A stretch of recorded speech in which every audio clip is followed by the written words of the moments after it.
Correction de l'exercice numéro 2 du chapitre 17.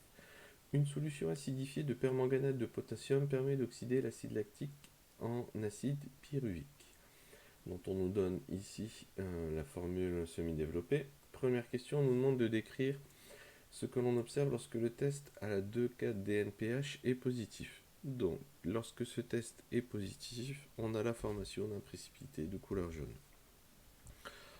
Deuxième question, on nous dit justifier que le test à la 2,4-DNPH est positif sur l'acide pyruvique. Donc le test à la DNPH permet de mettre en évidence soit des aldéhydes, soit des cétones. Ici, on observe que sur l'acide pyruvique, on a une molécule qui appartient à la famille des cétones, étant donné qu'elle a une fonction carbonyle, et elle a aussi une fonction carboxyle. Donc en présence de DNPH, c'est la fonction carbonyle ici qui va réagir, et ce qui va expliquer pourquoi le test sera positif avec l'acide pyruvique.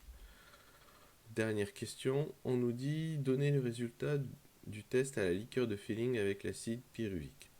Donc le test à la liqueur de Fehling, lui, permet de mettre en évidence des aldéhydes. Ici, donc un aldéhyde, c'est une famille pour laquelle la fonction carbonyle est en bout de chaîne. Ici, c'est pas le cas. On n'a pas de fonction carbonyle qui est en bout de chaîne. Donc à ce moment-là, le test avec la liqueur de Fehling sera négatif. Et ça clôture la correction de cet exercice.